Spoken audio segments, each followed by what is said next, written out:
செவ்வந்தி தோல் அழகாக அசைந்து ஆடும் அப்பராக அடிக்கு ஆயிரம் பொன் வழங்கும் அம்மானாக தக்காருக்கு தக்கானாக தயாநிதியாக கருணாகர தொண்டைமானாக கருணா சாகரனாக கமல தியாகேஸ்வராக செம்பொன் தியாக பெருமானாக இறைவனின் பெருமான் தியாக வினோத தியாகராஜாவாக வாழ்ந்திருப்பார்.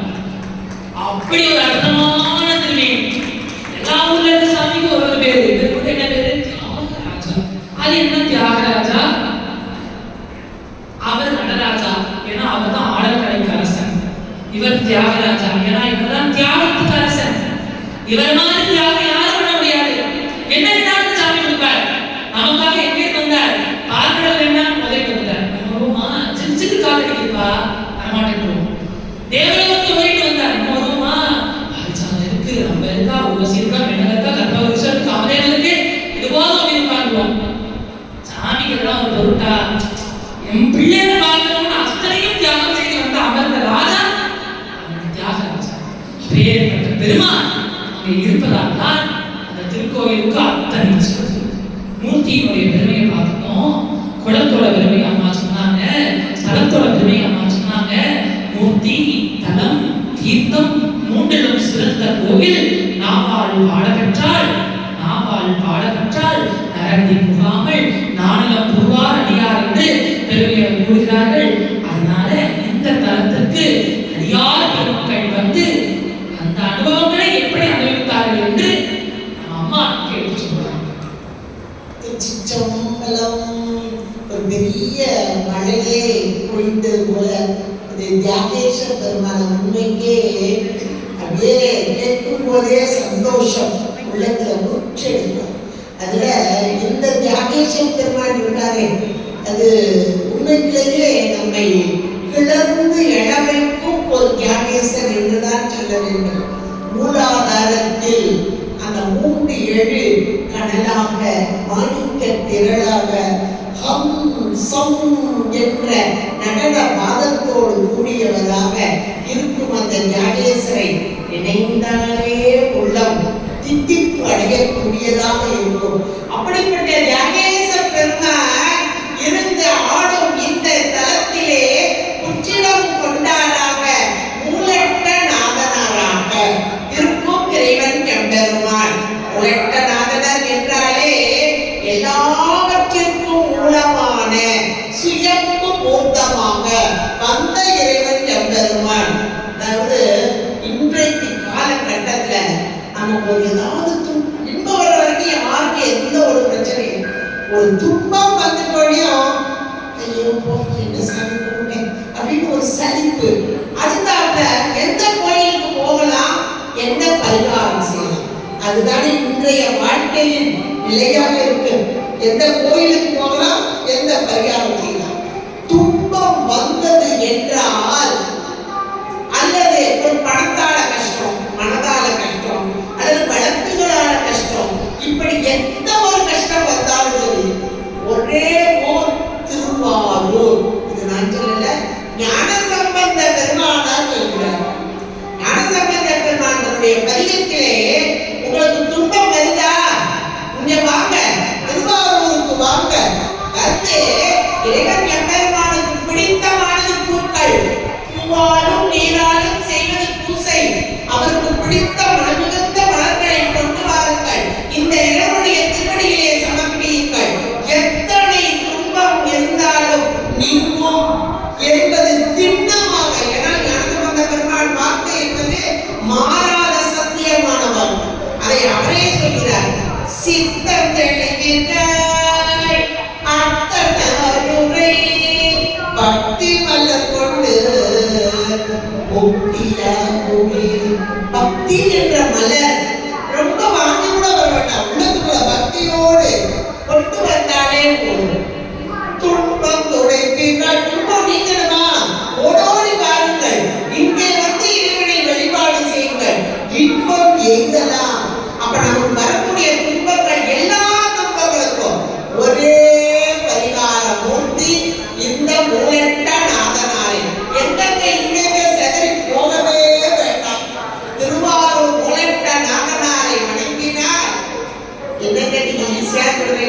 இருக்கிறது.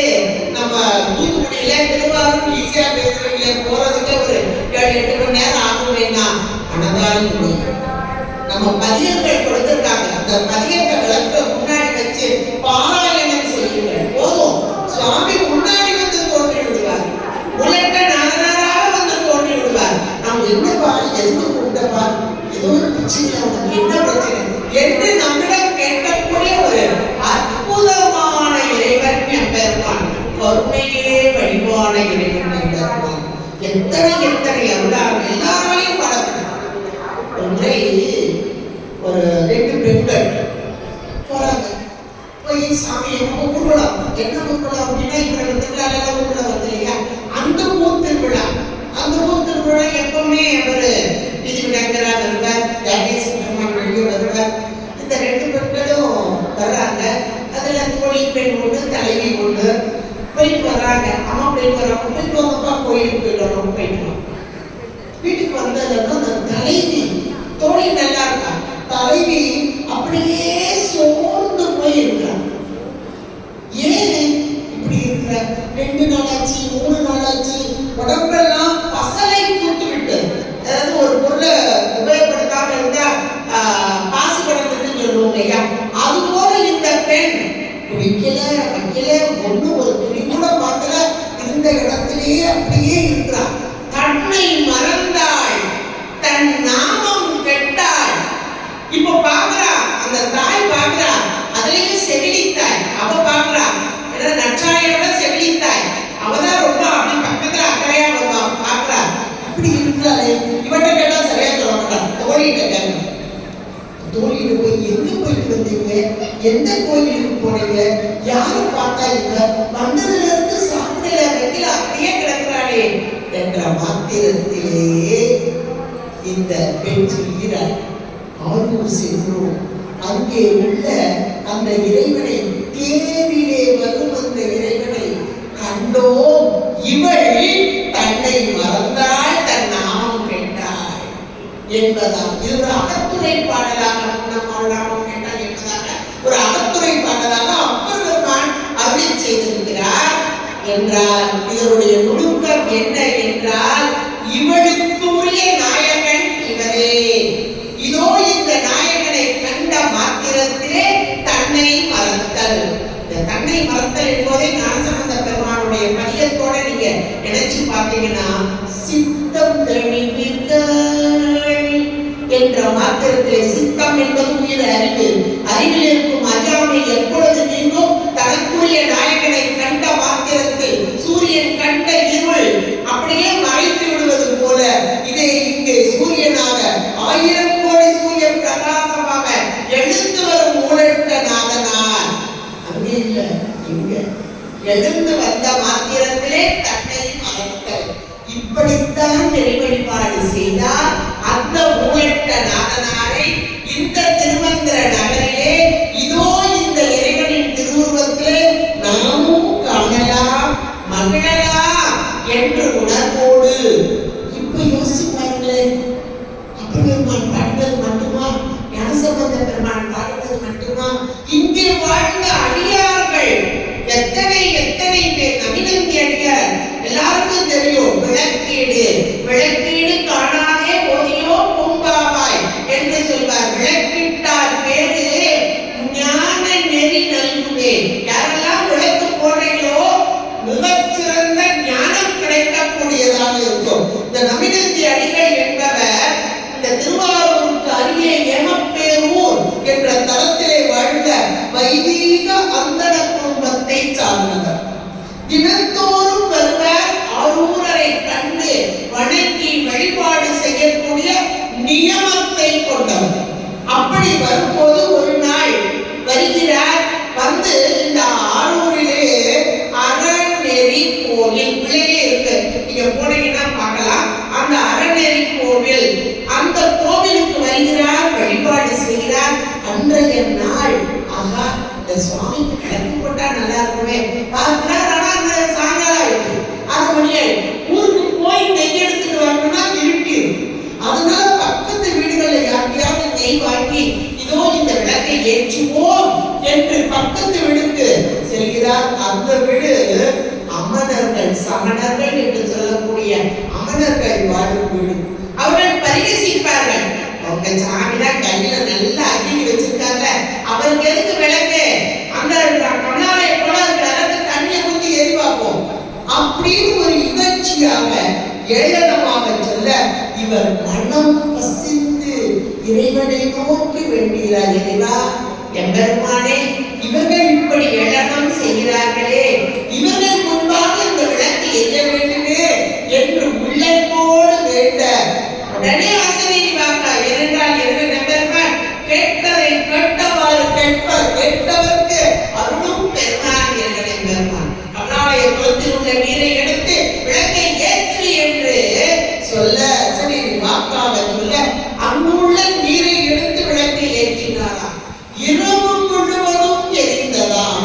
இன்றைக்கும் அந்த விழா சிறப்பாக அங்கே நடக்கிறது திருவாரூரிலே.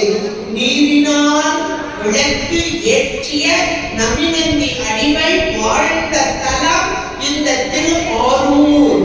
ஒரு முறை இந்த கோவில்ல விசேஷ காலம், இவர் ராத்திரியெல்லாம் பக்கத்துல போயிட்டு மணலின்ற ஒரு பக்கத்துல ஊர், அந்த ஊர் வழியா சுவாமியின் புறப்பாடாகி வந்து இவர் சுத்தி வர்றார். வந்துட்டு கொஞ்சம் ராத்திரி நேரம் ஆகுது, 11 மணி ஆயிட்டு. இவர் வந்து நியமமான வைதீக அந்தனர், அதனால வீட்டுக்கு வந்து பூசை பண்ணித்தான் உணவு எடுத்துக் கொள்வார். அப்படிப்பட்டவர் இப்ப வீட்டுக்கு வர்றார். எல்லாரோடையும் சேர்ந்து, இப்ப திருவிழான எல்லாரும் வருவோம், அப்படி எல்லாரோடையும் சேர்ந்து இருந்தோமே, திட்டுப்பட்டது என்று குளித்து விட்டு பூஜை பண்ண வேண்டும் என்று மனைவியிட்ட கேட்கிறார். தண்ணி எடுத்து வைப்பார். இந்த அம்மா எடுத்து வைக்கிறதுக்குள்ள திண்ணையில படுத்தவர் அசதி இருப்பது தூண்டிட்டார். அடுத்த மாத்திரத்திலே இறைவன் எம்பெருமான் கனவிலே தோன்றி, சாமிக்கு எப்பவுமே எஸ்எம்எஸ் என்னது, கனவு தானே, எஸ்எம்எஸ் கொடுத்துட்டார். எப்பா, திருவாரூரில் வாழக்கூடிய அல்லது வந்து வணங்கக்கூடிய அத்தனை பேரும் எம்முடைய சிவகணங்களே, இதில் பாரபட்சமோ பாகுபாடோ மத வேறுபாடோ எதுவும் கிடையாது. நீ தீட்டுப்பட்டவன் அல்ல, நீ பூஜையை பண்ணலாம் என்று கனவிலே வந்து சொல்ல திடுக்கிட்டு விழித்தார். அப்ப இறைவனால் அந்த திருவாரூர் நிறைந்த அனைவருமே சிவகணங்கள் என்று போற்றப்பட்டார்கள். ஞானசம்பந்த பெருமான் சிதம்பரத்துக்கு வந்த போது அங்குள்ள தில்லைவாழ் அந்தணர்களை சிவகணங்களாக பாவித்தார். அங்குள்ள தில்லைவாழ் அந்தணர்களைத்தான் சிவகணங்களாக பாவித்தார். ஆனால் திருவாரூரில் வாழ்ந்தவர்கள், வந்து வழிபாடு செய்பவர்கள் அத்தனை பேருமே சிவகணங்கள் என்று இறைவனால் சொல்லப்பட்டது என்றால் இந்த திருவாரூர் எப்பேற்பட்ட முக்தி தலம் என்பதை நாம் உணர்ந்து கொள்ளலாம். நமினந்தி அடிகளுக்கு அருள்பாலித்த இறைவன் எம்பெருமான். அது போல இன்னும் ஆழ்த்தாளர்கள் வாழ்ந்தவங்க ஏராளம் இருந்தாலும் ஓரளவுக்கு ரொம்ப சொல்ல முடியலன்னா ஓரளவுக்கு. இது ஆரூர் அறநெறி என்று சொல்லக்கூடிய இந்த கோவில், பூங்கோயில், அதற்குள்ளேயே இருக்கக்கூடிய ஆரூர் அறநெறி அப்படின்னு அப்படியே வந்தா சுற்று பிரகாரங்களாக